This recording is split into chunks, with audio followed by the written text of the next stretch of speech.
ये एक भयंकर समस्या होती है किसान साथियों। देसी मुर्गी पालन में ये एक समस्या हर फार्मर के साथ होती है, चाहे वो 1 लाख मुर्गी पाले, चाहे 5,000 मुर्गी पाले, और चाहे 10 मुर्गी पाले, और चाहे 1 मुर्गी पाले या 2 मुर्गी पाले। ये समस्या हमेशा होती रहती है मुर्गी पालकों के साथ, क्योंकि ये समस्या कोई गंभीर समस्या भी नहीं है और कोई आसान समस्या भी नहीं है। यानी इसको अगर हल्के में लिया जाए तो भी ये कोई ऐसी हल्की समस्या नहीं है, क्योंकि ये एक विकराल रूप धारण कर लेती है। ये जिस तरीके का पोजीशन बनी हुई है इस पक्षी की अभी, ये हमेशा फार्मरों के साथ होता रहता है। इसके बारे में मैं आपको डिटेल से बताऊंगा कि ये किस वजह से होती है और इसकी रोकथाम कैसे होती है।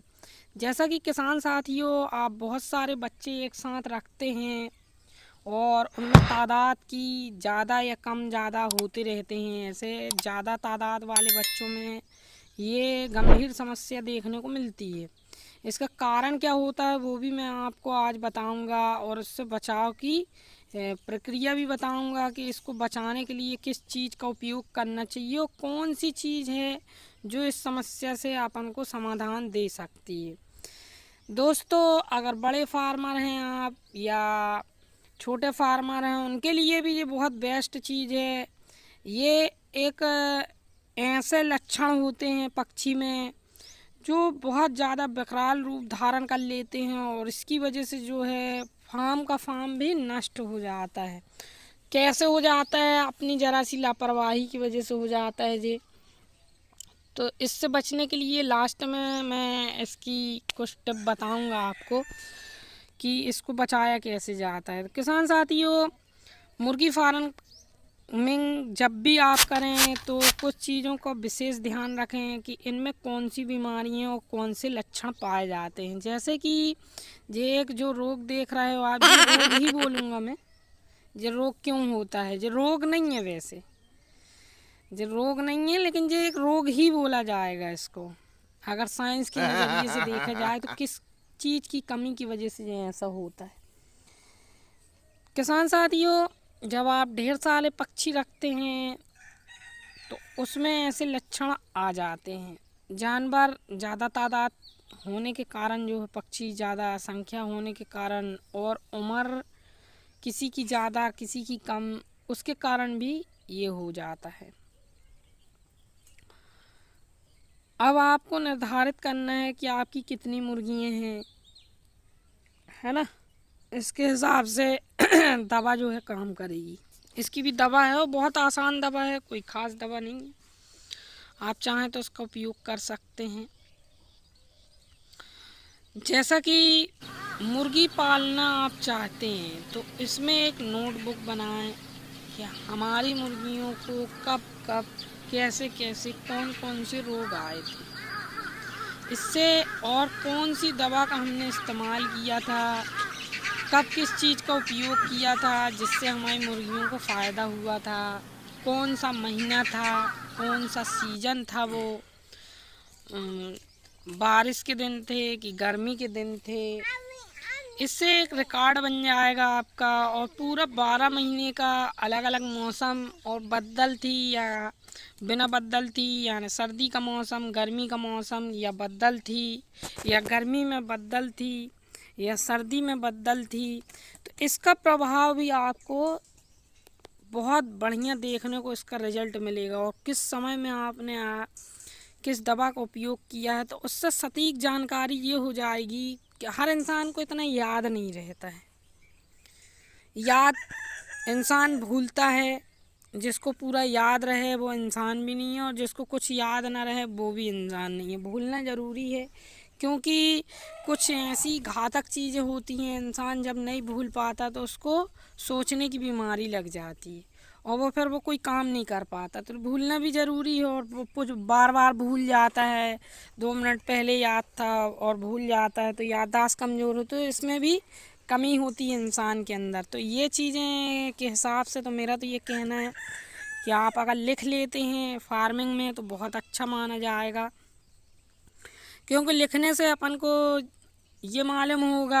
आप अपने हिसाब से लिख सकते हैं, हिंदी में, इंग्लिश में, जिस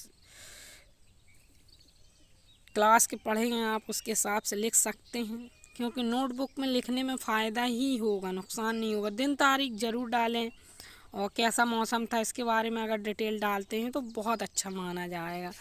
क्योंकि किसान साथियों, अक्सर क्या होता है, लोग फार्मिंग तो करने लगते हैं, लेकिन जब गंभीर समस्याएं आती हैं तो लोग जो है कि यार हम करें तो करें क्या, वो फिर इसका वीडियो देखेंगे, उसका वीडियो देखेंगे, और कुछ कम नॉलेज वाले लोग भी हैं जो बता देते हैं, कुछ का कुछ बता देते हैं, आप ये दवा खिलाएं, वो दवा खिलाएं।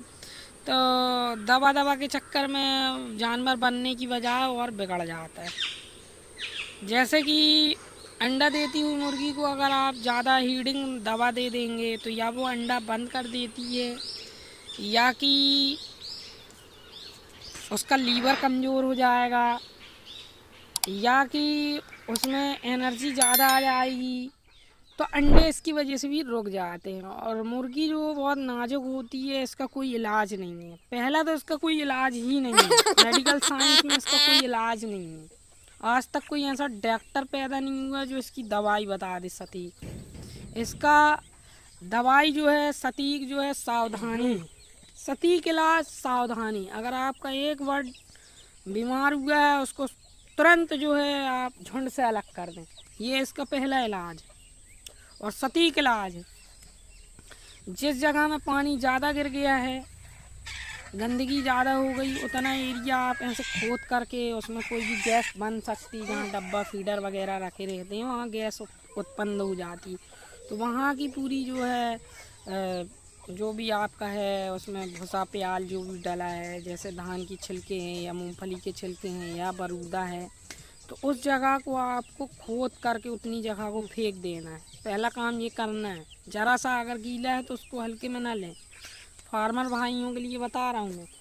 तो वो जगह खोद खाद के अलग कर दें, यानी मतलब उतना एरिया आपने कट किया उसको अलग कर दें और वहाँ पे नया शिफ्ट कर दें, यानी सूखा रहना चाहिए, गैस वगैरह ना बन पाए। दूसरा इसका जो होता है, अगर इस तरीके से कोई पक्षी हो जाता है आपको तो उस पक्षी को भी फ़ौरन वहाँ से हटा लें, जो अन्य पक्षी इस तरीके की हरकत ना कर पाएँ।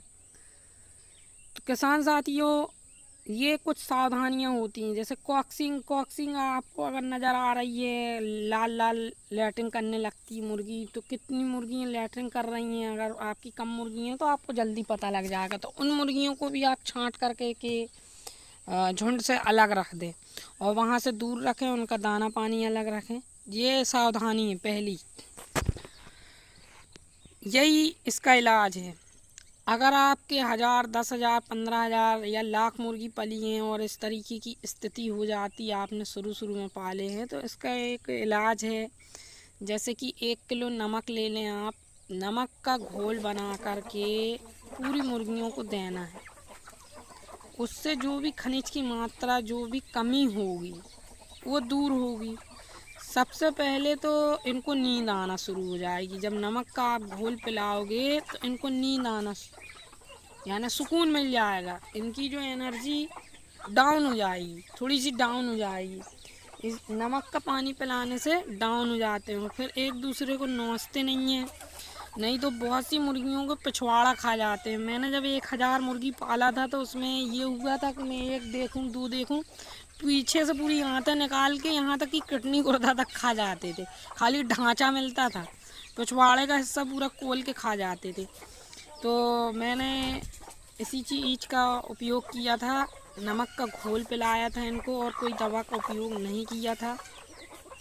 क्योंकि अपन जो है लीवर टॉनिक वगैरह देते रहते हैं, जिक्रोमिन वगैरह देते रहते हैं, जो फार्मिंग करते हैं, देसी को नहीं कह रहा हूँ मैं, ये फार्मर वालों के लिए हैं जो बॉयलर पालते हैं उनके लिए है। देसी को भी आप नमक दे सकते हैं, क्योंकि देसी को अगर बंद कमरे में इस तरीके से अगर रखा जाता है या बंद एरिया में रखा जाता है, ज़्यादा देर हो जाती है, ऊपर से धूप लगती है या कि टेम्परेचर घटता बढ़ता है, तो उसकी वजह से भी ये कारण होता है, एक दूसरे को कोलने लगते हैं और एक कारण होता है जब भूखे रहते हैं छोटे बच्चे और बड़े बच्चे सब साथ में मिक्स रहते हैं, तो वो भी एक पर निकला, दो पर निकला तो वो नोचना चालू कर देते हैं, और वही नोचने के कारण जो है छोटे बच्चे ज़्यादा नोचते हैं।